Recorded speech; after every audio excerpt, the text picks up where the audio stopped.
নিউজে। সম্মানিত দর্শক, এখন যে খবরটা আপনাদের সঙ্গে শেয়ার করব তা কিছুটা রহস্যময়, আবার কিছুটা বিশেষ চিন্তারও বিষয়। কারণ এই খবরের সঙ্গে জড়িয়ে আছেন 44 জন সাবেক সেনা কর্মকর্তা এবং প্রায় প্রত্যেকেই উচ্চপদস্থ। এমনিতেই এখন সময়টা ভালো নয়, আমরা জানি। রাজনীতির মাঠের খবর তেমন সন্তোষজনক নয়, কিংবা আশা জাগা নিয়ে নয়। এর উপর অতি সম্প্রতি বেশ কজন সিনিয়র সার্ভিং সেনা অফিসার এবং অবসরপ্রাপ্ত সেনা কর্মকর্তার বিচার নিয়ে সকল মহলই একটু টেন্সড, এটা আমরা বুঝতে পারি। আজকের খবরটি যেহেতু অবসরপ্রাপ্ত 44 জন সেনা কর্মকর্তাকে নিয়ে, তাই এর পেছনের কার্যকারণ কি, সূত্র কি, উদ্দেশ্য কি, এটা কতটা সত্য, কতটা গুজব, এগুলোই আসলে বিশ্লেষণ করে দেখতে চাই। সামরিক পরিমণ্ডল থেকে শুরু করে রাজনৈতিক অঙ্গন, সব জায়গায় এখন এটি নিয়েই আলোচনা চলছে। কেন 44 জন সাবেক সেনা কর্মকর্তা আকস্মিকভাবে কক্সবাজার সফরে গেলেন? ঢাকা থেকে তারা আর্মি এভিয়েশন গ্রুপের একটি ট্রান্সপোর্ট বিমানে চলে গেছেন কক্সবাজারে, এবং সেনাবাহিনী পরিচালিত 5 তারকা বেওয়াচ হোটেল কক্সবাজারের রিনানিতে, সেই বেওয়াচ হোটেলে তারা থেকেছেন। তারা 30 অক্টোবর গেছেন, আজ 2 নভেম্বর তারা ফিরে এসেছেন। 44 সদস্যের এই দলের নেতৃত্ব দিয়েছেন মেজর জেনারেল অবসরপ্রাপ্ত ফজলুর রহমান মিয়া। এই দলে আরো ছিলেন 8 জন মেজর জেনারেল, 12 জন ব্রিগেডিয়ার জেনারেল, 1 জন কর্নেল, 1 জন লেফটেন্যান্ট কর্নেল, 1 জন মেজর। এছাড়া কয়েকজন কর্মকর্তার পরিবারের সদস্যরাও ছিলেন। শোনা যাচ্ছে পুরো বেওয়াচ হোটেলটি তারা 2 দিনের জন্য বুক করেছিলেন। মানে এমন বুক করেছেন যে এই সময় ওই হোটেলে অন্য কোনো গেস্টকে অ্যালাউ করা হয়নি, নেওয়া হয়নি। এমনকি অনলাইন বুকিং এ চেক করেও দেখা গেছে সোল্ড আউট অপশন দেখা গেছে। প্রশ্ন হচ্ছে যে এমন আয়োজন, এমন গোপনীয়তা, এসব কারণেই আসলে প্রশ্ন উঠছে, এটা কি নিছক ভ্রমণ, অবকাশ যাপনের জন্য কক্সবাজার সফর, নাকি বিশেষ কোনো উদ্দেশ্যে কক্সবাজারে গিয়ে গেট টুগেদার আয়োজন করা? বিষয়টি নিয়ে আইএসপিআর এবং সেনা সদরও তেমন কোনো তথ্য প্রকাশ করেনি।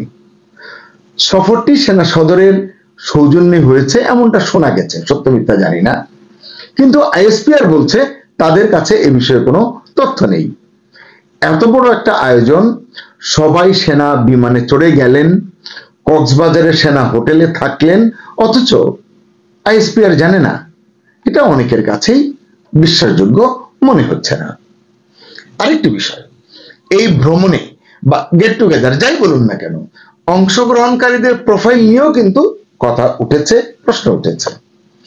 বলা হচ্ছে এই সফরে আওয়ামী ঘরানার কয়েকজন প্রভাবশালী সাবেক কর্মকর্তা ছিলেন, যাদের কেউ কেউ ভারতপন্থী বলেও পরিচিত, এমনটি বলা হচ্ছে।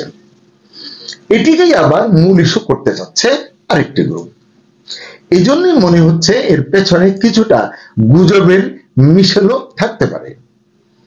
জানা গেছে এই টিমে ছিলেন সাবেক স্বরাষ্ট্রমন্ত্রী এবং সাবেক এমপি মেজর অবসরপ্রাপ্ত রফিকুল ইসলাম, বীর মুক্তিযোদ্ধা। এছাড়া ছিলেন বাংলাদেশ মুক্তিযোদ্ধা সংসদ কেন্দ্রীয় কমান্ড কাউন্সিলের সাবেক চেয়ারম্যান মেজর জেনারেল অবসরপ্রাপ্ত হেলাল মোর্শেদ খান, তিনিও বীর মুক্তিযোদ্ধা, এবং লেফটেন্যান্ট কর্নেল অবসরপ্রাপ্ত কাজী সাজ্জাদ আলী জহির, তিনি ভারতের পদ্মশ্রী পদক পেয়েছেন, তিনি একজন বীর মুক্তিযোদ্ধা। তা আমার প্রশ্ন হচ্ছে যে এ কারণেই কি বলা হচ্ছে যে আওয়ামী ঘরানার সাবেক সেনা কর্মকর্তারাও এই সফরে গেছেন বা এই গেট টুগেদারে সামিল হয়েছেন? কিন্তু দেখা যাচ্ছে যে 44 জনের মধ্যে উল্লেখ করবার মতো এই 3 জনই উপস্থিত ছিলেন যাদেরকে আওয়ামী ঘরানার বলা হচ্ছে, এবং এই 3 জনের কারণেই পুরো 44 জনের টিমটাই আওয়ামী ঘরানার হয়ে যেতে পারে।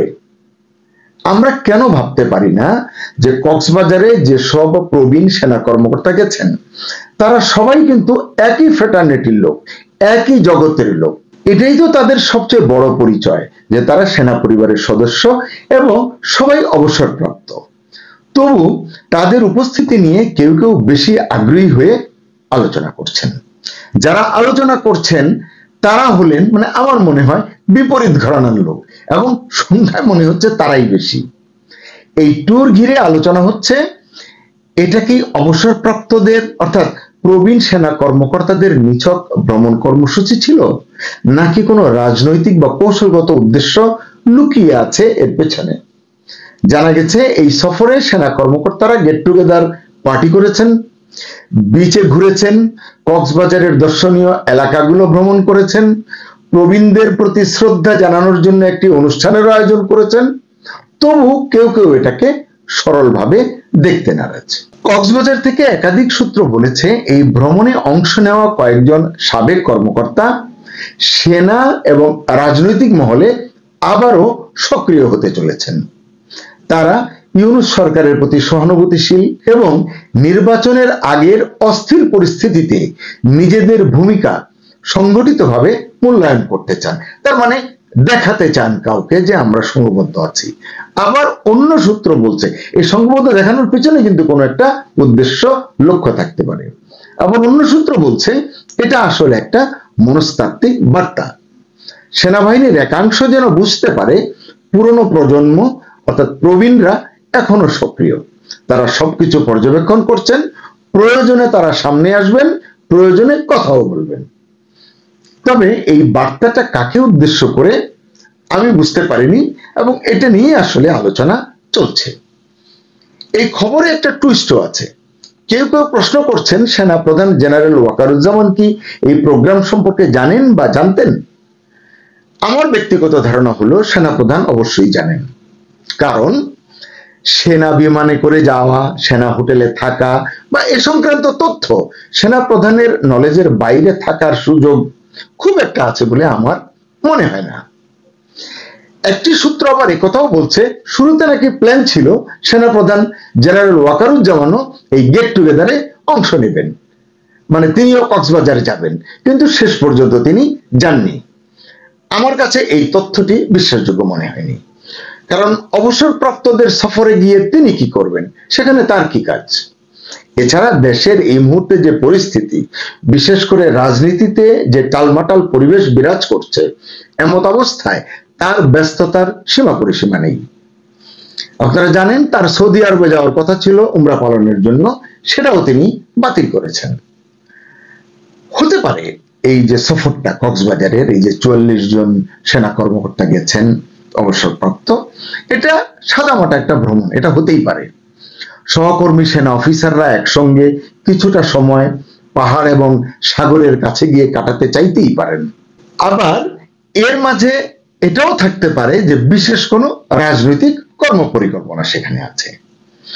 এটা যেন কেউ মনে না করে এজন্য ঢাল হিসেবে কতিপয় পরিবারের নারী সদস্যদেরও হয়তো সাথে করে নিয়ে যাওয়া হয়েছে।